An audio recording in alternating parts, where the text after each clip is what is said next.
Halo Sobat The Maestro, jumpa kembali dengan The Maestro, media para maestro berbagi info.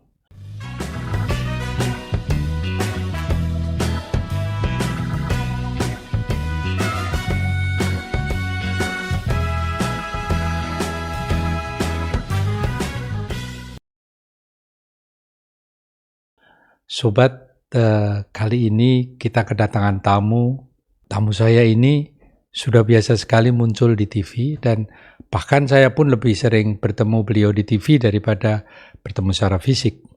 Nanti kita dengar bagaimana kisah beliau memasuki Sekolah Tinggi Akuntansi Negara. Kemudian beliau bekerja di Direktorat Jenderal Pajak Kementerian Keuangan. Dan luar biasanya beliau juga masih tetap dan terus menggeluti keilmuannya dan beliau melanjutkan di Universitas Indonesia dan hebatnya bukan saja ilmu ekonomi yang beliau pelajari, tapi juga ilmu filsafat. Ilmu filsafat itu biasanya hanya cocok untuk orang-orang yang sudah mengendap yang wisdomnya tinggi.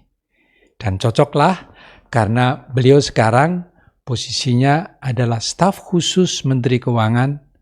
Dan mari kita sambut bersama-sama Bapak Justinus Prasto. Mas Pras, matur nuwun kehadirannya. Melihat kehadiran Mas Pras di Kementerian Keuangan, saya kira banyak orang yang sudah tahu, yang orang tahu dari awal tidak terkejut. Tapi juga banyak orang yang kaget, Pak Pras awalnya adalah dari organisasi yang sifatnya private dan cenderung NGO gitu, masuk ke lini pemerintahan. Dan saya kira banyak sekali peran Mas Pras di Kementerian Keuangan dalam hal ini yang betul-betul bisa merubah warna. Yang ini tentunya warna yang lebih baik gitu untuk Kementerian Keuangan. Nah, saya kira ini menjadi pembuka kita sebelum kita akan bicara hal-hal yang lebih detail. Pak Pras, rasanya kan nggak belajar komunikasi publik secara keilmuan. Tapi kalau saya lihat Pak Pras bicara itu rasanya enak didengar gitu ya. Kemudian nyaman. Dan itu saya kira mungkin bagian dari talenta saya kira. Sebelum itu Mas Pras, monggo silahkan sharing dulu gitu. Keahlian Mas Pras dalam komunikasi publik yang luar biasa ini dari mana ini Pak gitu? Matur nuwun Pak Warwanto. Jadi awal 2020 waktu Bu Menteri meminta mengajak saya bergabung, saya masih ragu waktu itu. Saya bertanya ke Pak Wamen, ke Bu Menteri yang waktu itu meminta, Bu, Pak, saya ini bukan orang komunikasi. Saya tidak punya keahlian, tidak punya pengalaman, dan tidak punya background yang memadai untuk membantu Kementerian Keuangan. Meskipun saya senang bisa membantu Kementerian Keuangan. Lalu Ibu mengatakan, saya tidak nyari ahli komunikasi. Mas Pras, saya tahu senang nulis, biasa komunikasi dengan banyak pihak, dan saya juga sudah sering berinteraksi. Jadi menurut saya itu sudah cukup untuk membantu saya. Ya, saya lalu menyampaikan, ya kalau Ibu berkenan, ya saya akan coba bantu, tapi jangan segan-segan. Kalau nanti saya tidak perform, Bu, Ibu ngendiko saya diganti aja, nggak apa-apa. Setiap saat saya siap untuk itu. Ya udah kita coba aja. Akhirnya saya mencoba bekerja dan berusaha memberikan yang terbaik. Karena lingkungan Kementerian Keuangan sudah sangat bagus, jadi saya juga lebih mudah dalam membantu pekerjaan ini. Tapi kalau boleh sedikit sharing, memang ini hanya karena pengalaman Pak, saya rasa. Saya mungkin karena dari kecil senang bergaul, bersosialisasi, senang berorganisasi dengan segala keterbatasan. Dan saya merasa pendidikan filsafat Jawa yang kita pelajari dari orang tua, dari lingkungan itu sangat membentuk kita. Bagaimana falsafah Jawa yang selalu ngewongke atau memanusiawikan orang lain itu menjadi inti komunikasi. Prinsipnya kita ngewongke. Dalam falsafah Jawa juga kita memahami misalnya prinsip-prinsip dalam hubungan sosial. Bagaimana mikul dhuwur mendem jero. Tadi menghormati, memuliakan martabat orang lain, sekaligus juga menjaga kehormatannya. Itu menurut saya juga sangat mengena.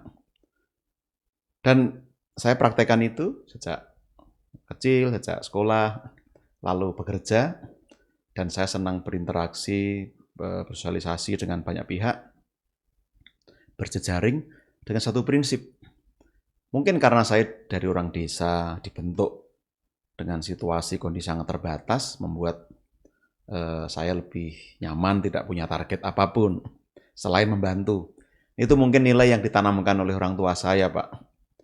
Hidup itu membantu.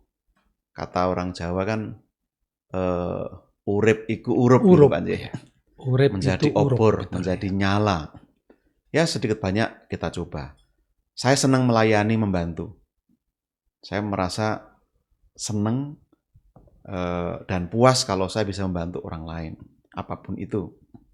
Nah mungkin ini menjadi hal yang membuat saya mudah, sehingga bisa punya banyak teman, banyak jejaring, bisa menulis dengan mungkin lebih artikulatif. Jadi ya saya syukuri saja, dan ketika sekarang diminta bantu, saya juga bersyukur Kementerian Keuangan dapat saya bantu dengan segala kekurangan, keterbatasan saya. Mudah-mudahan ini menjadi legasi yang baik. Dan mungkin ini Pak, buahnya atau hikmahnya adalah ilmu itu ternyata tidak cuma dipelajari di sekolah. Betul, ya. Kita dulu belajar ekonomi, akuntansi, mungkin ngerti teorinya, prakteknya buat apa kita nggak tahu. Tapi praktek itu ternyata yang membentuk kita, menempa kita, sehingga kalau istilah Pak Marwanto, tacit knowledge itulah intisari yang justru penting, tapi sering kita lupakan. Nah mungkin di situ Pak, nggak sengaja kita punya tacit knowledge, bisa berkomunikasi, padahal tidak belajar komunikasi. Nah mungkin hal ini menjadi baik dan penting, lalu kalau bisa kita bagikan. Iya, Mas Pras, saya kira orang itu kan kadang-kadang membawa DNA gitu ya. Jadi talent itu memang kadang-kadang ada. Dan kadang-kadang sekolah formal itu hanya menjadi pelengkap. Dan saya kira, saya yakin, bukan saya kira, Mas Pras punya talenta itu untuk melakukan komunikasi itu, dan nampaknya Kementerian Keuangan sangat terbantu dengan ide-ide, dengan komunikasi yang Mas Pras lakukan. Mas Pras, tapi ini kan orang taunya, anak-anak muda Kementerian Keuangan ini taunya kan Mas Pras ngetop, kemudian diambil sebagai bagian daripada pengambil keputusan di Kementerian Keuangan, khususnya kebijakan fiskal, dan menjadi staf khusus Menteri Keuangan. Tapi Mas Pras waktu kecil punya cita-cita jadi pejabat Kementerian Keuangan nggak sih, Mas? Di Jogja gitu loh, saya kanunya. Saya ini kan kampungnya di Gunung Kidul, Pak. Iya. Yang sangat terbatas. Bisa sekolah, bisa kuliah aja udah kemewahan. Nah, saya tidak punya mimpi, kecuali saya pengen jadi wartawan dulu, Pak. Oh, wartawan. Saya pengen jadi wartawan, Pak. Jadi dulu kan ada mahasiswa KKN ya, Pak. Ya, betul. Banyak KKN di tempat saya. Saya banyak terbentuk oleh interaksi itu. Ada lulusan yang menjadi wartawan, lalu sering mengirimkan buku-buku bacaan ke saya. Saya itu bersyukur punya Pak D di kampung yang wawasannya luas, berlangganan Tempo dan Kompas, yang sejak kecil saya baca. Lalu pekerjaan saya, Pak, setelah saya baca Tempo dan Kompas itu, saya tulis ulang. Lalu saya tempel di mading di desa saya, di sekolah saya, supaya bisa dibaca oleh teman-teman dengan lebih mudah. Lalu saya dibantu perpustakaan keliling yang datang 2 minggu sekali dari Jogja. Minjem buku, 2 minggu harus dikembalikan. Ternyata itu membentuk habit membaca. Karena 2 minggu hanya waktu saya hanya 2 minggu, maka saya harus baca dengan sungguh-sungguh. Ternyata itu terbentuk pola membaca secara cepat, secara disiplin. Itu membuat saya terbantu sampai sekarang senang membaca di tengah keterbatasan. Yang ketiga, saya rasa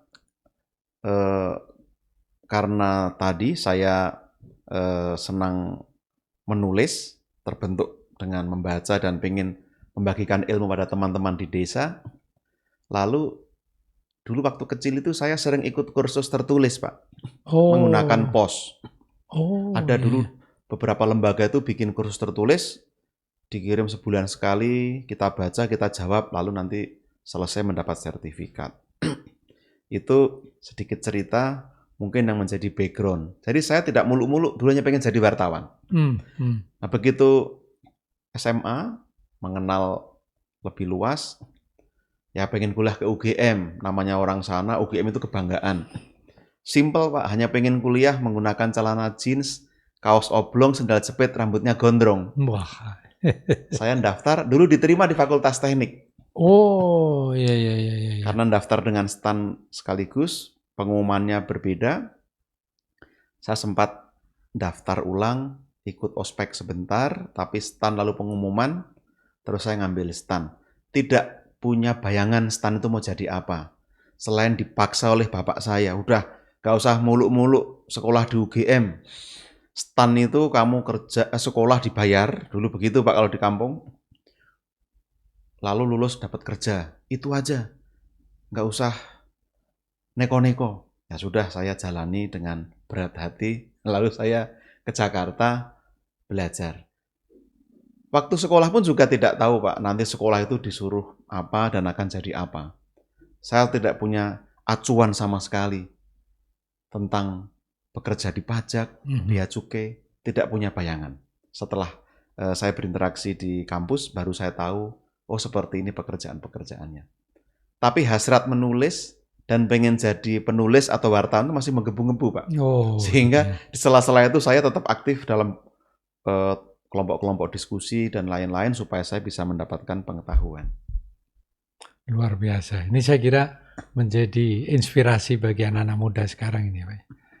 Kalau dulu itu kebanggaan itu kuliah pakai jeans, sandal jepit, rambut gondrong ya Pak? Iya Pak. Begitu di stan kan nggak bisa Pak, kita pakai seragam hitam putih, pakai ini diatur, harus rapi, tapi ya itu ternyata juga cara mendidik yang baik. Tapi saya kira itu jalan Tuhan tuh Mas Pras, karena kan walaupun berat hati akhirnya kan Mas Pras masuk ke stan. Dan padahal pada saat itu yang pengen masuk stan itu jauh lebih banyak daripada yang pengen masuk UGM loh Pak. Iya Pak. Iya, karena kan orang-orang anak-anak pintar yang dari seluruh Indonesia itu kan cari yang gratis, dan itu tadi seperti Bapak tadi menyampaikan pada putranya tadi bahwa ini sudah jelas pekerjaannya. Dan Kementerian Keuangan loh Pak, waktu itu ya. Istilahnya kalau orang Jogja itu sor gentong rano wong. Pokoknya nggak ada saingannya ada gitu. Di bawahnya gentong itu udah nggak ada. Oke, Mas Pras ini menarik sekali. Nah, jadi akhirnya Mas Pras masuk stan, dan kenapa waktu itu dipajak? Apa memang jurusannya prodi pajak waktu itu?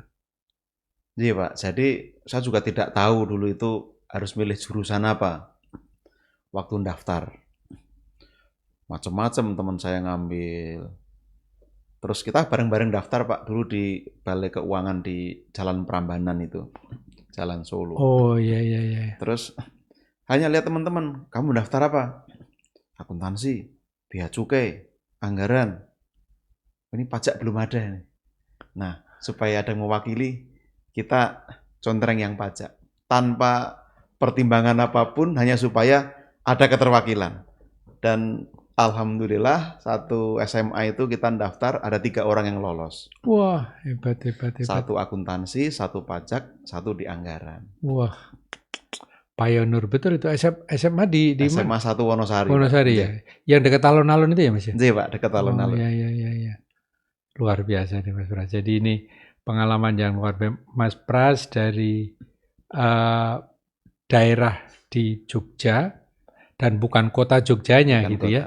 tetapi berhasil berjuang ya, dan sekarang menjadi seperti sekarang. Jadi saya kira ini inspirasi bagi anak-anak muda, bahwa kadang-kadang kan anak muda merasa tidak terlalu confident karena merasa tidak punya modal dalam tanda petik gitu.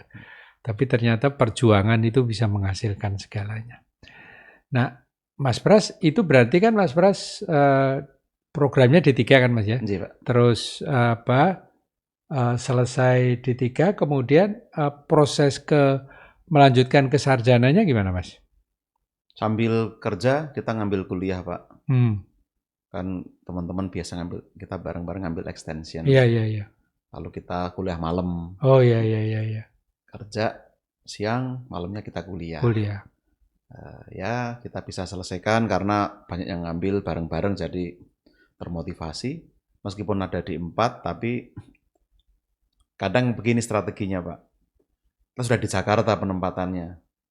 Kalau ngambil D4, ada resiko nanti penempatan di luar Jakarta. Iya, iya, iya. Maka ya sudah, kita mending ongkos sendiri, biaya sendiri, kuliah malam, Iya. supaya tetap bisa di Jakarta. Karena bagaimanapun di Jakarta kita merasa lebih banyak fasilitas, akses yang bisa membuat kita lebih bisa berkembang pada waktu itu. Saya kira ya. Dan ini bahwa sekolah sendiri dengan biaya sendiri Iya, Pak. di luar jam kantor itu kan sebuah perjuangan sebetulnya gitu ya. Dan tidak harus bahwa kita harus menunggu fasilitas yang berasal dari kantor. Jadi saya kira ini kerja keras nampaknya sekarang sudah membawa hasil. Tapi yang saya kagum, ini from the deep of my heart, ini betul. Mas Pras kok bisa ambil filsafat itu gimana ceritanya? Karena we are talking about filsafat ya Pak ya. Itu biasanya kan orang-orang yang sudah sepuh, yang pemikirannya itu sudah tidak terlalu bergejolak gitu. Karena filsafat itu kan memikirkan tentang hidup. Nah, gimana nih ceritanya? Mungkin ini bagian dari obsesi lama, Pak. Yang lalu saya pengen tuntaskan. Atau saya pengen buktikan saya bisa melewati fase itu. Jadi awalnya kalau mundur sedikit, waktu kuliah di Jakarta, saya menemukan satu komunitas yang memang ini pergerakan, Pak. Aktivis yang selain senang baca, kajian, pemikiran, juga melakukan advokasi sosial. Nah, saya banyak berinteraksi meskipun tidak terlalu intens, dan saya belajar dari mereka-mereka. Saya banyak meminjam buku, membaca. Waktu saya kuliah di Jurangmangu itu, di sela-sela saya sudah membaca Das Kapital, karya Karl Marx. Meskipun saya belum paham betul buku ini apa, tapi saya menganggap ini buku penting. Lalu saya dipengaruhi oleh pemikiran Romo Mangun pada waktu itu, dengan novel-novel yang filosofis itu. Lalu saya ingin mencoba belajar lebih lanjut. Karena minat itu, saya senang menulis. Meskipun lebih sering tidak diterima tulisan saya oleh media, tapi saya terus menulis, Pak. Jadi sedikit mundur, waktu SMA saya pernah ngirim cerpen ke satu majalah remaja dan dimuat. Itu membuat saya termotivasi.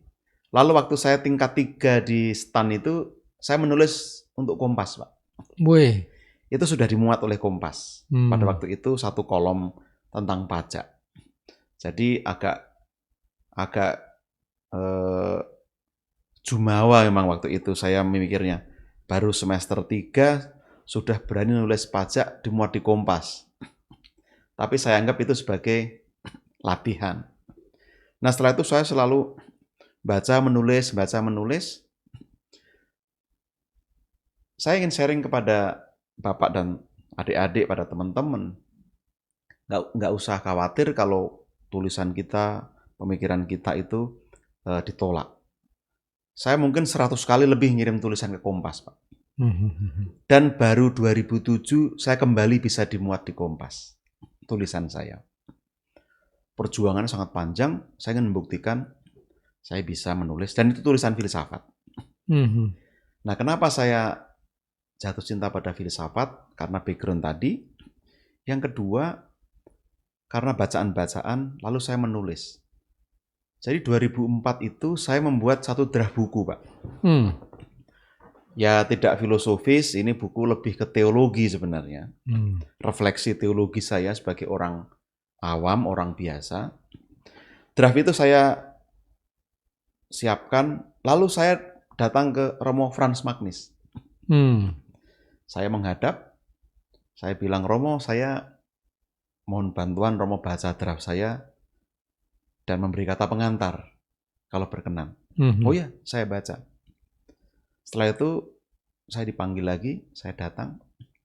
Terus Romo bilang begini, saya udah baca tulisanmu. Saya sarankan kamu ngambil sekolah filsafat aja. Saya tangkap itu sebagai penolakan yang sangat halus. Romo Magnis menolak tapi sangat halus, menyarankan saya belajar filsafat. Dalam bayangan saya, biar saya bisa menulis dengan logika yang lebih lurus, dengan kualitas lebih baik.